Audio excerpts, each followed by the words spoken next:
امریکہ کی اور ایران کی، اس میں ایک ہمیں بھی اندازہ تھا، پوری دنیا کو اندازہ تھا، ہماری حکومت کو بھی اندازہ تھا کہ اس کی وجہ سے، جنگ چھڑنے کی وجہ سے آئل سپلائز جو ہیں وہ متاثر ہوں گی، اور اس کی وجہ سے انٹرنیشنل آئل پرائسز بڑھیں گی اور پاکستان پر بھی اس کا اثر ہوگا.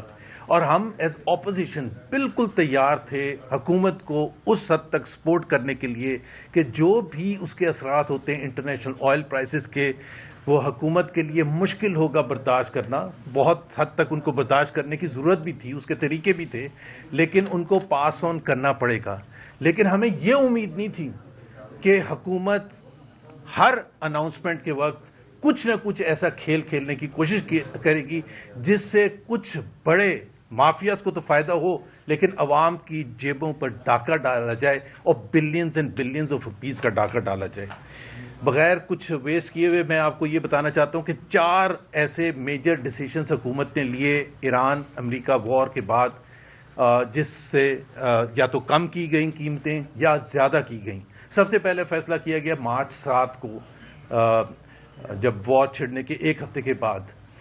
اب اس دن یہ کہا گیا کہ اس سے پہلے یہ کہا گیا، ہمارے وزیروں نے کہا، پیٹرولیم منسٹر نے کہا، فائنانس منسٹر نے کہا، سب نے یہ کہا کہ جی ہمارے پاس 1 مہینے کے ریزروز موجود ہیں. 1 مہینے کے ریزروز موجود ہیں. کس پرائز پر آئے تھے؟ وہ اولڈ سٹاکس پر آئے تھے. تو آپ کا کوئی حق نہیں بنتا تھا کہ آپ اس دن 7 مارچ کو 55 روپے پرائز بڑھا دیں پیٹرول کی، اور 55 روپے ہی پرائز بڑھا دیں ڈیزل کی. جو 55 روپے پیٹرول کی پرائز بڑھائی، اس میں بھی 2 چیزیں کی گئیں. ایک 30 روپے انٹرنیشنل آئل پرائسز کا کہا گیا، اور 25 روپے آپ کا پیٹرولیم لیوی کی حد میں. اب ایک طرف آپ خود ایک اتنی بڑی آپ جھٹکا دے رہے ہیں قوم کو. 30 روپے کوئی آسان کام نہیں تھا، اور وہ بھی غلط تھا کیونکہ وہ پرانے سٹاکس تھے.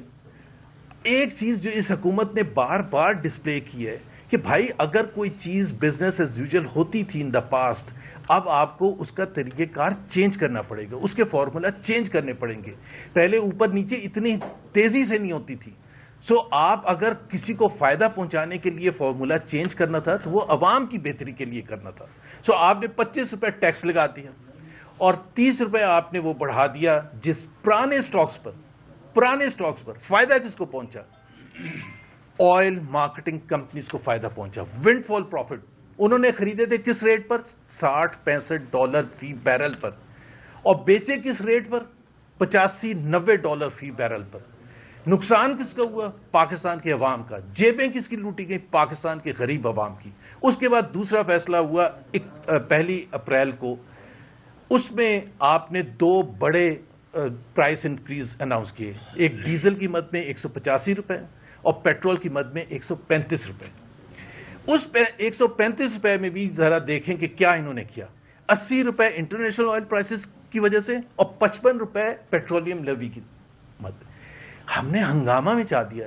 اپوزیشن نے ریاکشن کیا کہ بھائی آپ ہمیں یہ بتا دیں کہ آپ ایک طرف تو آپ یہ کہہ رہے ہیں کہ جی انٹرنیشنل آئل پرائسز کا اتنا افیکٹ ہے، ہم بوجھ برداشت نہیں کر سکتے. تو ہم سمجھتے ہیں کہ بوجھ برداشت نہیں کر. آپ 55 روپے ٹیکس کیوں لگا رہے ہیں؟ 25 روپے آپ نے پچھلی دفعہ لگا دیا تھا. 80 روپے آپ نے پیٹرولیم لیوی جو اس سے پہلے وار سے پہلے 80 روپے تھا، اس کو ڈبل کر دیا. 3 ہفتے کے اندر آپ نے ڈبل کر کے 160 روپے کر دیا. اتنا جب ریاکشن ہوا، تیمور نے بھی یہاں پریس کانفرنس کی، سلمان راجہ نے وہاں لاہور میں پریس کانفرنس کی، میں نے کراچی میں پریس کانفرنس کی، ہمارے دوسرے جو اپوزیشن کے ساتھی انڈیپینڈنٹ اکانومسٹ، دوسرے لوگ، سب نے یہ شور مچایا کہ یہ ظلم ہے، یہ زیادتی ہے، یہ نہ کریں آپ. اس کا صرف یہ نہیں کہ عوام پر ڈائریکٹ بوجھ پڑے گا، اس کا انفلیشنری افیکٹ ہوگا، سب چیزوں میں جا کے افیکٹ ہوگا، اور اکانومی کا برا حال پہلے ہی ہو چکا ہے اور زیادہ ہوگا. سو آپ نے کیا کیا؟ 24 گھنٹے کے اندر وزیر اعظم آئے. اور یہ بھی بڑا انٹرسٹنگ ہے، جب بھی ریڈیوس کرنے ہوتی تھی تو وزیر اعظم تھے، اور انکریز کرنی ہوتی تھی تو وزیروں کو بھیجتے تھے. 24 گھنٹے کے بعد وزیر اعظم آئے، اور انہوں نے بڑے ایسے کہا جیسے انہوں نے کوئی غلطی نہیں کیا. انہوں نے کہا میں فوراً اعلان کرنا چاہتا ہوں کہ 80 روپے ہم واپس لے لیں. 80 روپے آپ نے واپس اس لیے نہیں لیے تھے کہ آپ نے کوئی ریکیلکولیشن کی تھی. 80 روپے آپ نے اس لیے واپس کیے تھے کہ آپ پکڑے گئے تھے. I don't want to equate and give that example کہ آپ ایک چیز میں ڈاکہ مارتے ہوئے پکڑے گئے، اور اس کے بعد جب پکڑے گئے تو آپ نے کہا اچھا یہ مال واپس لے لیں. 24 where is the accountability? Why were those ministers or those other people advisors held responsible کہ جنہوں نے آپ کو یہ مشورہ دیا جس کی وجہ سے آپ نے 80 روپے ان دا فرسٹ پلیس بڑھائے؟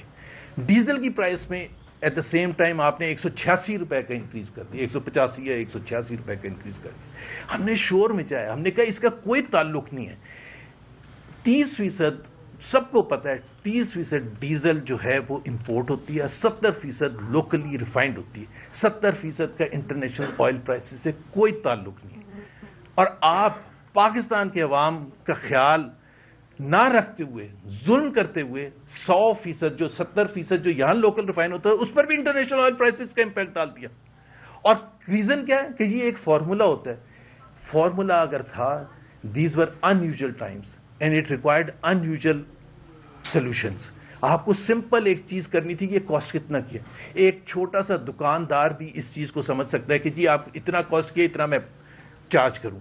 آپ نے کیا کہ 70% جو لوکل ریفائنڈ ہے اس پر بھی لگا دیا انٹرنیشنل آئل پرائسز کا امپیکٹ, اور آپ نے کر دیا 520 روپے, 185 روپے آپ نے بڑھا دی قیمت ایک جھٹکے میں. اب جب اس پر شور ہوا, بہت زیادہ شور ہوا, تو جو پچھلے ہفتے کو ٹاکس شروع ہو رہی تھیں اس سے ایک رات پہلے وزیر اعظم آئے. اب بڑا انیوزل تھا کہ ان کو تو فوکس وہاں کرنا چاہیے تھا. انفیکٹ سعودی عربیہ کے فائنانس منسٹر بھی آئے ہوئے تھے, لیکن اتنا زیادہ پریشر تھا کہ یہ آپ نے قوم کی جیبوں سے لوٹ کے آئل ریفائنریز کو ڈائریکٹ فائدہ 150 روپے پر لیٹر کا ریفائنریز کو آپ نے فائدہ پہنچایا جو ان کا حق نہیں بنتا تھا. This was over and above their normal profits. So آپ نے جب 150 روپے لوگوں کو چارج کیا تو وزیر اعظم صاحب آئے 10 اپریل کی رات کو, اور انہوں نے پھر معصومانہ طریقے سے کہا میں فل فور 135 روپے ڈیزل کی مد میں کم کرتا ہوں. I mean, we will not let you just say that and get away with it. We want specific answer. کس نے مشورہ کیا تھا, کس کی پیسوں, کس کے جیبوں کو لوٹا گیا اور کن کو فائدہ پہنچایا گیا؟ پہلی دفعہ آئل مارکیٹنگ کمپنیز کو, دوسری دفعہ آپ نے آئل ریفائنریز کو فائدہ بنایا, اور ونڈ فال پروفٹس اور انیوزل سرکمسٹانسز میں, مشکل ترین حالات میں, بجائے کہ آپ تھوڑا سا نرمی کرتے, بجائے کہ اگر آپ نے کوئی فیصلہ کرنا تھا اس کا بینیفٹ اگر کسی کو جانا تھا, عوام کو جانا تھا, آپ نے بینیفٹ ان کو آئل ریفائنریز کو اور آئل مارکیٹنگ کمپنیز کو پہنچا دیا, اور بڑے آرام سے آپ ہضم کر کے. سو یہ ہم نے اس میں آپ کو ہم ڈسٹریبیوٹ بھی کریں گے. ہم نے ایک پورا اسٹیٹمنٹ بنائی ہے date by date, impact by impact, and then we have asked specific questions کہ آپ کیا کریں گے. میں ایک صرف اور چیز کی بات کروں گا کہ سعودی عربیہ سے ہمیں اللہ کا شکر ہے $3 بلین کا کمٹمنٹ آ گئی ہے, جو میرا خیال ہے اگلے چند دنوں میں پاکستان میں آ جائے گا ہمارے فارن ایکسچینج ریزروز میں, اور یہ اس کو کمپنسیٹ کرے گا جو $3.5 بلین جو ہمیں UAE کو واپس دینا ہے. یہ بہت اچھی بات ہے, اور سعودی عربیہ ہمیشہ ہماری مدد کرتا رہا ہے, اور ہمیں اس کا شکر گزار ہونا چاہیے کہ مشکل ترین وقت میں.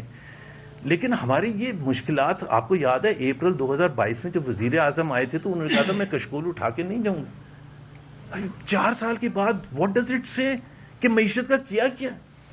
آج بھی اگر آپ دیکھیں کہ جو سعودی فنڈ جب واپس آ جائیں گے تو $12 بلین آپ کے فرینڈلی کنٹریز سے, 2 فرینڈلی, اب ڈپینڈنسی 2 فرینڈلی کنٹریز پر ہے. If they pull out their money, 16 billion total reserves ہیں. آپ کی اکانومی کہاں ہے؟ ایک ہفتے میں ڈیفالٹ کر جائے گی. ہم نہیں چاہتے, ہم صرف یہ یاد دہانی کرانا چاہتے ہیں کہ بھائی آپ نے اپنی ارننگز بھی کچھ کی ہیں, اور وہ جو باقی بچا ہے اس میں تقریباً $3.5 بلین پچھلے 2 سال میں IMF سے آ چکے ہیں. So آپ نے تو کچھ بھی نہیں ارن کیا پچھلے 4 سال میں. not a penny has been added, and this is what is most alarming. باقی جو ابھی بہت بڑا مسئلہ چل رہا ہے, ہم اتنا زیادہ ٹائم نہیں لیں گے, بجلی کے حوالے سے جو تیمور ذکر کریں گے. تیمور جی, بسم اللہ الرحمن الرحیم. میرے خیال میں اگر آ رہی ہے تو ہاں جی ٹھیک ہے. بسم اللہ الرحمن الرحیم. دیکھیں میں وہیں سے شروع کروں گا جہاں سے زبیر بھائی نے فنش کیا ہے, بلکہ اس میں 2 باتیں جو ہے وہ ایڈ کرنی ہے. ایک یہ ڈیزل کی قیمت پہ, اور یہ پورا ایک تھیم ہے. میں نے آپ کو آج کے اخبار لے کے ہی آپ کو 6-7 جگہ ثبوت دکھانا ہے کہ اس حکومت کی کتنی زیادہ کنفیوژن ہے معیشت پہ. سب سے پہلے تو آپ یہی دیکھ لیں کہ یہ زبیر بھائی کی بات کو دہراتے ہوئے کہ فیول پرائسنگ میں یہ ایشو نہیں رہا کہ عالمی منڈی میں فیول کی قیمت زیادہ ہوگی تو یہاں پہ ہمیں کم کرنی پڑے گی. یہ تو سب کو پتہ ہے کہ نہیں ہو سکتا, لیکن جو جسٹیفیکیشن آپ دیتے رہے ہیں جب وقت سے پہلے قیمت زیادہ کرتے ہیں تو کہتے ہیں مجبوری ہے، جب اگلے دن پرائم منسٹر صاحب کام کرتے ہیں تو ایک دم مجبوری ختم ہو گئی، جب ڈیزل کی قیمت زیادہ کرتے ہیں تو کہتے ہیں کہ فارمولا ہے، جب پرائم منسٹر صاحب دوبارہ آتے ہیں تو پھر فارمولا ختم ہو گیا۔ اور یہ جو ڈیزل کی قیمت کم کی ہے، آبویسلی یہ عوام کے لیے اچھی بات ہے، لیکن کیا آپ کو پتہ ہے کہ آج آئل مارکیٹنگ کمپنیز نے جو ہے وہ پیٹرولیم منسٹر کو خط لکھا ہے کہ آپ نے اپنے آپ سے فارمولا جو ہے وہ بدلا ہے تو یہ آگے ہمارے سپلائی چین پہ یہ اثر کرے گا۔ یہ آپ کو یہی دکھاتا ہے کہ ایک طرف بھی فیصلہ جو ہے وہ بغیر سوچے سمجھے لیا جاتا ہے، اور جب فیصلہ ریورس بھی کیا جاتا ہے تو بغیر سوچے سمجھے کیا جاتا ہے۔ ڈاکہ بھی اور ساتھ انکمپٹنس بھی، یہ دونوں چیزیں ہو رہی ہیں۔ آگے جاتے ہوئے یہ صرف پیٹرول کی بات نہیں ہے، یہ جو آج کی سب سے بڑی خبر ہے، میں یہ بھی ریپیٹ کرتا ہوں، یہ دوسری بات ہے جو میں ریپیٹ کرنا چاہتا ہوں کہ یہ بڑی اچھی بات ہے کہ سعودی عربیہ نے یہ $3 ارب پاکستان کو دیے، اور بالکل اس کو بھی ایکنالج کرنا پڑے گا کہ جہاں تک یہ پرشین گلف میں، مشرق وسطیٰ میں یہ جنگ کا تعلق ہے، وہاں پہ پاکستان کا ایک بڑا مثبت رول رہا ہے، لیکن جہاں پہ یہ $3 ارب ہمارے ریزروز کو جو ہے وہ واپس اس لیول پہ لے جاتے ہیں، یہ جس طریقے سے میڈیا کو بتایا جا رہا ہے کہ یہ بہت بڑا کارنامہ ہے۔ اگر آپ کے $16 ارب ریزروز میں $12 ارب، میرے خیال میں شاید قطر کے بھی $1 ارب ہیں اس میں شاید، بٹ چین اور سعودی عربیہ کے ریزروز ہیں، تو جو آپ کو معاشی اور فارن پالیسی میں خود مختاری چاہیے، یہ $3 ارب ایک دوست ملک سے لینا تو اس بات کا ثبوت ہے کہ یہ حکومت معیشت کو انٹرنیشنل منڈی میں اٹریکٹیو بننے میں بالکل فیل ہو چکی ہے، ورنہ ہمارے پاس 4 سال میں $3 ارب اپنے وسائل سے واپس کرنے کا مسئلہ تو نہ ہوتا نا۔ یہ تھی میں آج کا، آپ بار بار دیکھیں گے حکومت کے بیانات سے، حکومت کی سٹیٹمنٹ سے کہ کہاں کہاں پہ یہ حکومت فیل ہو رہی ہے، اور میرے خیال میں جب 4 سال میں انہوں نے کچھ نہیں کیا تو ابھی نہ وہ کچھ کر سکتی ہے، نہ ان کے پاس جواز ہے کچھ کرنے کا۔ اس میں آپ سب سے پہلی بات، بجلی سے پہلے بھی آپ محسن نقوی صاحب کا سٹیٹمنٹ دیکھ لیں، بڑا امپورٹنٹ سٹیٹمنٹ ہے، اور میں کوشش کروں گا کہ ویسے ہی کوٹ کروں جو انہوں نے کہا تھا۔ انہوں نے میرے خیال میں میڈیا کو کہا تھا کہ آپ کے ہی نمبرز ہیں کہ $100 ارب باہر گئے ہیں، پھر بعد میں میرے خیال میں انہوں نے کوئی وضاحت بھی دی ہے، لیکن انہوں نے 2 باتیں کہیں جو بڑی عجیب ہیں، میں نے وضاحت نہیں سنی، لیکن چاہے وہ $100 ارب مان رہے ہیں، $10 ارب مان رہے ہیں، $50 ارب مان رہے ہیں، $5 ارب مان رہے ہیں، یہ تو حکومت کا منی لانڈرنگ کا ماننا ہے۔ یہی باتیں جو ہے وہ IMF کی گورننس رپورٹ میں ہو رہی تھی، تو جب آپ مان رہے ہیں تو آپ کے پاس اس کا حل کیا ہے؟ یہ ایڈمیشن ہی اس حکومت کی فیلئر کی ایڈمیشن ہے کہ آپ سے اربوں ڈالر باہر جا رہے ہیں اور آپ کچھ نہیں کر رہے۔ 4 سال میں آپ نے کیا ریفارم کیا ہے؟ نارملی یہ حل نہیں دیتے، محسن نقوی صاحب نے ایک حل بھی دے دیا، وہ حل بھی بڑا پرابلمٹک ہے۔ حل کیا تھا؟ ہم 2 لوگوں کو اٹھائیں گے، سب پتہ چل جائے گا۔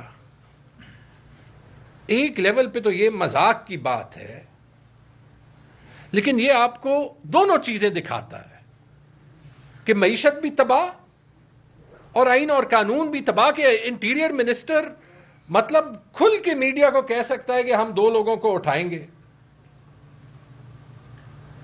یہ چیز آپ دیکھ لیں اور حکومت کے بیانیوں کو سنتے جائیں۔ اچھا، ویسے آپس کی بات ہے، مذاق میں اپنے پارٹی میں بھی اپنے پنجاب کے کولیگز کو کہہ رہا تھا، یہ جو لوڈ شیڈنگ شروع ہوئی ہے لاہور میں 6 گھنٹے 8 گھنٹے، پنجاب میں رپورٹس ہیں 16 گھنٹے تک، کل اسلام آباد میں 2 گھنٹے کی لوڈ شیڈنگ ہوئی ہے۔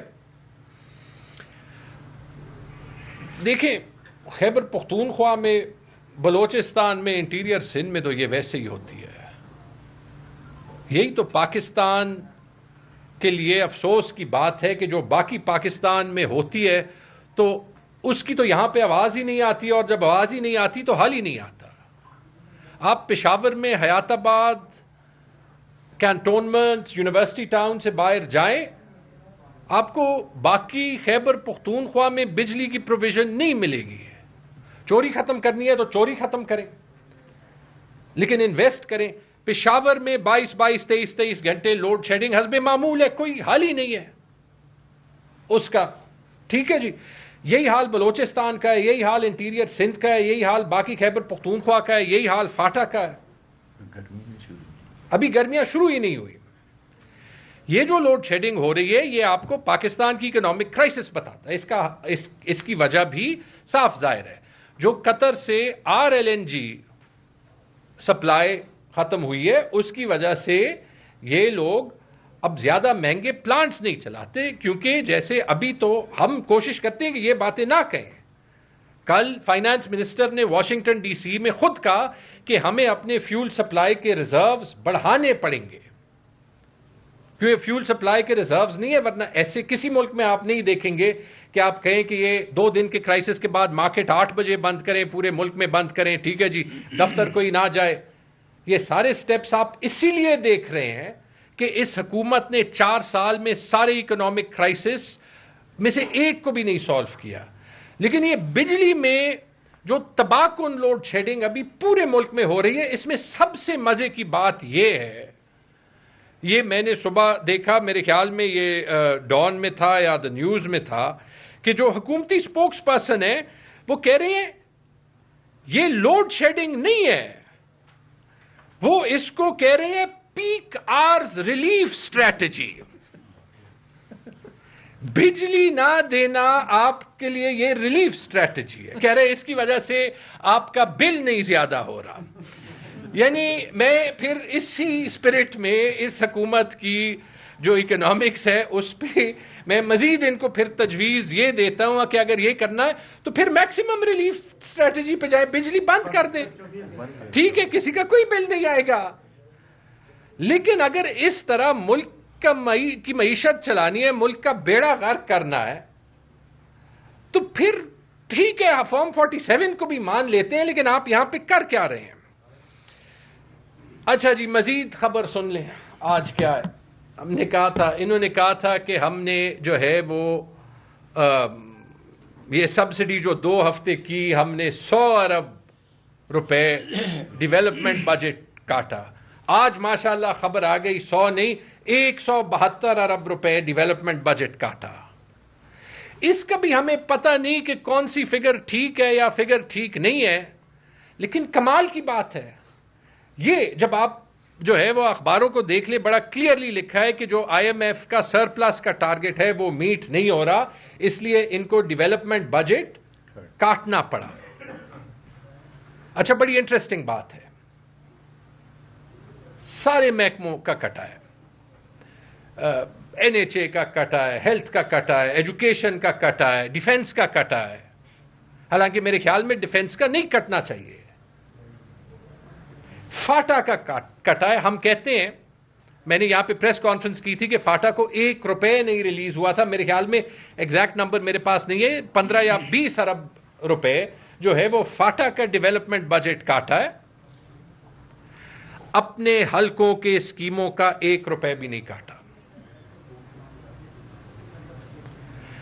2 باتیں, جب آپ کاسٹ کٹنگ نہیں کریں گے, جب آپ واقعی کفایت شعاری نہیں کریں گے, جب آپ خود کے لیے گلف سٹریم جیٹ G550 لیں گے, دنیا کی واحد وزیر اعلیٰ یا گورنر جس کے پاس ایک ایسے پرائیویٹ جیٹ ہے, کیلیفورنیا میں نہیں ہے, نیو یارک میں نہیں ہے, فلوریڈا میں نہیں ہے, ممبئی میں نہیں ہے, دلی میں نہیں ہے, گجرات میں نہیں ہے, صرف پاکستانی پنجاب میں ہے, تو پھر آپ کو فاٹا کا ڈیولپمنٹ بجٹ کاٹنا پڑے گا. پھر یہ بھی حقیقت ہوگی, لیکن پھر آپ یہ نہ کہیں کہ آپ اس ملک کی معیشت کو چلا رہے ہیں, کیونکہ پہلے بھی پچھلے سال بھی جو ایکچوئل ڈیولپمنٹ ایکسپینڈیچر ہوا ہے وہ 1000 ارب میں کوئی 500 ارب ہوا ہے, اس سال بھی کوئی اتنا ہوگا. 2022 کے فگرز میں آپ لے لیں جب خان صاحب تھے, تو مطلب یہ ڈیولپمنٹ سپینڈنگ اس کی آدھی ہے. اور ابھی میں اس پہ بات ہی نہیں کر رہا, اس پہ علیحدہ پریس کانفرنس کریں گے کہ جس بات کو یہ ڈیولپمنٹ کہتے ہیں کہ اس ڈیولپمنٹ بجٹ میں ایکچولی ڈیولپمنٹ کیا ہوتا ہے اور ان کے لیے کیا ہوتا ہے. یہ جو میں نے مثال دی, یہ میں نے آپ کو ان کی فگر فجنگ کی مثال دی. اور یہ جو ہم پریس کانفرنس کر رہے ہیں, یہ ہم اسی لیے کر رہے ہیں کہ کسی نے اس ماحول میں عوام کا بھی سوچنا ہے. آج ایک ادارہ ہے, اس کا جو ہے وہ نام ہے social policy and development centre. انہوں نے پوری ریسرچ کیا, یہ بزنس ریکارڈر میں رپورٹڈ ہے, پاورٹی پہ. حکومت کی فگرز آئی تھی کہ پاکستان میں پاورٹی جو ہے, غربت جو ہے, وہ سب سے زیادہ ترین شرح پہ ہے, 28% کو بڑھ گئی ہے. یہ ریسرچ کہہ رہی ہے کہ 28% نہیں ہے, 44% ہے. ورلڈ بینک والے فگرز پہ ہم واپس آ گئے. یعنی مسئلہ یہ ہے کہ اس حکومت نے پھر سے 12 کروڑ پاکستانیوں کو بالکل غربت کی لکیر کے نیچے جو ہے وہ کچل دیا ہے. اور پھر جب بجلی بند کر دیتے ہیں تو کہتے ہیں یہ آپ کے لیے ریلیف ہے, کیونکہ بجلی نہیں ہوگی تو آپ کو بل نہیں دینا پڑے گا. اس قسم کی اکنامکس ویسے دنیا میں اس قسم کا بندہ ہی ویسے ڈونلڈ ٹرمپ کو نوبیل پرائز دے سکتا ہے. اچھا جی, امریکہ پہ آتے ہیں. وزیر خزانہ امریکہ میں, اور امریکہ میں میں نے بڑی انٹرسٹ کے ساتھ دیکھا کہ ان کی میٹنگ ہوئی امریکہ کی ٹریڈ سیکرٹری کے ساتھ, اور بڑی سرخی لگی ہے کہ Pakistan and America to deepen economic ties.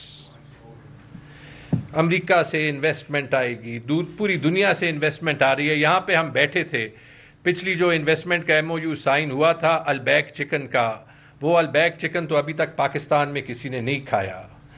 لیکن اگر ہم یہ امریکہ کی انویسٹمنٹ کی بھی بات کریں, اس سے یاد آیا, اور یہ سوال بھی حکومت سے جو ہے وہ پوچھنا پڑتا تھا کہ امریکہ سے تو انویسٹمنٹ آئی تھی. ایک عدد شخص تھے, ان کا نام تھا جینٹری بیچ. آپ سب سے بھی ملوایا تھا, وزیر اعظم سے بھی ملوایا تھا, پوری کابینہ سے بھی ملوایا تھا, ہر کسی سے ملوایا تھا. اربوں ڈالر لانے تھے, مائننگ میں انویسٹمنٹ لانی تھی, ہوٹل بنانے تھے. کہاں ہے جینٹری بیچ؟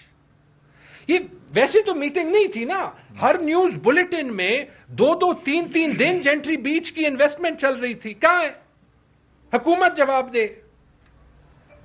وہ انویسٹمنٹ نہیں آئے گی تو یہ ہم کیوں مانے؟ میں جواب دیتا ہوں. وال سٹریٹ جرنل میں جینٹری بیچ پہ پورا بڑا مضمون. وال سٹریٹ جرنل دنیا کا سب سے بڑے اخباروں میں سے ہے کہ یہ بندہ ہے, دنیا کے ملکوں میں پھرتا ہے, اپنی ڈونلڈ ٹرمپ کے خاندان کے ساتھ جو ہے وہ کنیکشنز دکھاتا ہے, اور ایفیکٹولی وال سٹریٹ جرنل اس کو ایک فراڈ کہہ رہا ہے. پاکستان, یہ مضمون میں آپ کو بھیج دوں گا بعد میں. پاکستان کی حکومت اگر ایسے بندے کے ساتھ سارے جو ہے وہ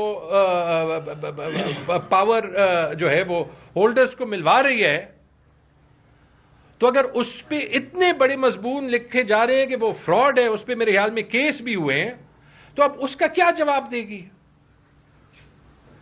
اس سے مجھے یہ یاد آتا ہے کہ جو محسن نقوی صاحب نے, یہ آپ حرکتیں دیکھ لیں یا ان کی دوسری بات دیکھ لیں کہ انہوں نے کہا تھا کہ جی یا لوگ اپنی 20-30% دولت واپس لائیں یا ہم 2-3 لوگوں کو پکڑ لیں گے.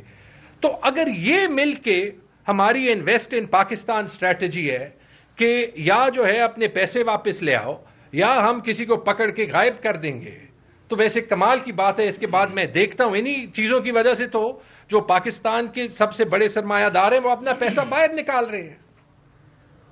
تو یہ انویسٹمنٹ اسٹریٹجی بھی اتنی انوکھی ہے جتنی یہ لوڈ شیڈنگ اسٹریٹجی ہے. آخری بات جی, پھر میں سلمان صاحب کو ہینڈ اوور کرتا ہوں. ہر روز ہمیں دکھایا جاتا ہے کہ پنجاب جو ہے وہ ایک ماڈل آف گڈ گورننس ہے. مطلب ایک حکومت گلف سٹریم G550 جیٹ لے رہی ہے جو دنیا میں کوئی حکومت نہیں لیتی, کہ اگر پوری ملک میں ایک حکومت ہے جو کہ گڈ گورننس کر رہی ہے تو وہ پنجاب کی حکومت ہے. اور سب سے زیادہ چرچا وہاں پہ ہیلتھ ریفارم کا ہو رہا ہے.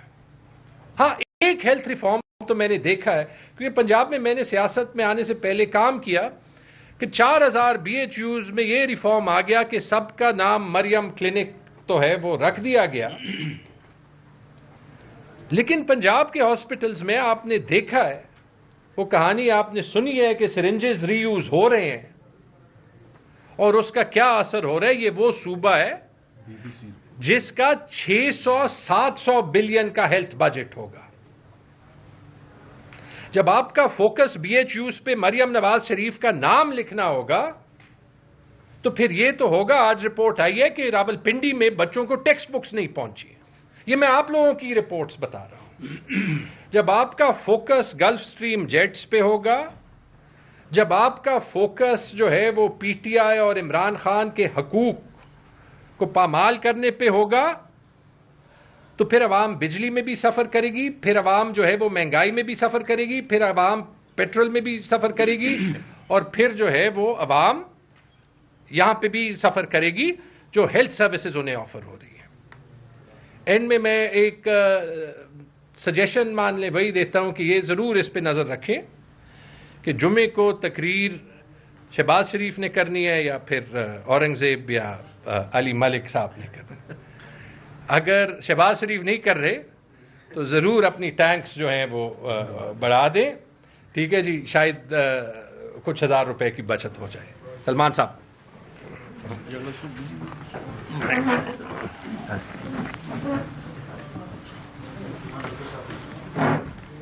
کریم صاحب آپ کچھ فرمائیے.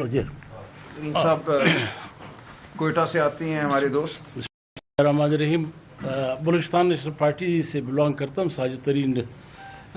جس طرح میرے دوستوں نے، جھگڑا صاحب نے، زبیر صاحب نے معیشت کے حوالے سے بات کی ہمارے ملک کی، میں اور راجہ صاحب تو میں ماہر نہیں ہوں معیشت کی، لیکن ایک بات تو ہماری سمجھ آ گئی ہے کہ ہمارے جس طرح میرے اور راجہ صاحب کے اکاؤنٹ میں کوئی اخوندزادہ صاحب اپنا پیسے رکھے اور ہم اس پہ دعویٰ کریں کہ ہم نے اپنی معیشت کو سنبھالے رکھا ہے. بہرحال بلوچستان تو اس حوالے سے کسی کھاتے میں نہیں ہے. ہم تو کسی کھاتے میں نہیں ہے، دوسرے کے قرض پہ چلنے والے. ہم تو سمجھتے ہیں کہ یہ معیشت کا یہ ساری دار مدار جو ہے یہ پولیٹیکل سٹیبلٹی کے ساتھ ہے. اگر ایک ملک میں، ایک قوم میں جب تک پولیٹیکل سٹیبلٹی نہ ہو، وہاں پہ معیشت آپ کب تک دوسروں کے اس پہ آرٹیفیشل اس پہ چلائے گی جس طرح ہم چلا رہے. وہ ہمیں پتہ ہے کہ ایک یو ہی ہمارے ساتھ تھا، پہلے تو بڑا اچھا دوست تھا، اچانک پتہ نہیں کیا ہوا، ناراض ہوا، اس نے اپنے پیسے نکال دیا، اور کل کو خدا نہ خواستہ یہ دوسرے دوستوں میں بھی کوئی ناراض ہو جاتا ہے اور وہ اپنے پیسے نکال لیتے، تو تب ہماری ملک کیا بنے گا. بلوچستان تو ہم کہتے ہیں کہ 75 سالوں سے ہم تو کسی کھاتے میں ہیں نہیں، نہ ہمیں ایک صوبے کے، ہمیں تو ایک کالونی کے طور پہ چلایا جا رہا ہے. بلوچستان میں پہلے تو کچھ تھا کہ ہماری جتنے بھی ریسورسز تھے، وسائل تھے، مائنز تھے، اس پہ قبضہ تھا. ہم کہتے ہیں یہ سارے اسلام آباد اور اسٹیبلشمنٹ اپنے مبادلت کے لیے وہ استعمال کرتے ہیں. ہمیں ابھی تو ہمارے سیاسی اختیار بھی لیا گیا. یہ جس طرح یہ فارم 47 کہتا ہے جو حکومت کے نام دیتے ہیں، ہمارے ہاں تو ایکشن ہوا باقاعدہ اسمبلیوں کا اور سینٹ کے لیے. جس طرح یہ اسمبلی لائی گئی اور وہ جس طرح اس وقت قانون سازی کر رہا ہے، مائنز اینڈ منرل ایکٹ جس طرح پاس کیا، یہ بلوچستان کے کوئی بھی ایک شخص جو ہے اس سے اتفاق نہیں کرتا. اور وہاں پہ اب اصل قیادت کو، اصل پولیٹیکل ورکرز کو دیوار سے لگا دیا گیا. اس کو جس طرح سارے پاکستان میں ملک کی سطح پہ آپ دیکھ رہے ہیں کہ ابھی عمران خان اس ملک میں سب سے بڑی پارٹی کا سربراہ ہے اور وہ جیل میں ہے. جرم کیا ہے؟ کوئی نہیں بتا سکتا کس کا جرم کیا ہے. علی وزیر کب سے جیل میں ہے یہ کوئی نہیں بتا سکتا کہ علی وزیر نے ایک تقریر کی تھی، کسی پہ ایک انگلی اٹھایا تھا، اعتراض اٹھایا تھا. یہ وہاں پہ ہمارے ڈاکٹر مارنگ بلوچ، اس کی خواتین، اس کا سر جرم یہ تھا کہ انہوں نے لاپتہ افراد جو ہزاروں کی تعداد میں ہے ان کے لیے ایک بلوچ یکجہتی کمیٹی تشکیل دی، اور اس میں وہ تمام لواحقین اس پلیٹ فارم سے جدوجہد کر رہے تھے کہ یہ کانسٹیٹیوشن ہمیں یہ پرووائڈ کر دی کہ ہمیں اپنے جو لاپتہ ہے، جو کسی عدالت میں پیش نہیں کیا گیا، وہ یا اگر جرم ہے تو عدالت میں پیش کیا جائے یا اس کو بازیاب کیا جائے. اس کو جا کے 1 سال سے زیادہ ہو گیا کہ مارنگ بلوچ سمیت ہم سینکڑوں کیسز اس پہ لگا دیے وہ جیلوں میں. یہاں پہ ایمان مزاری اور عادی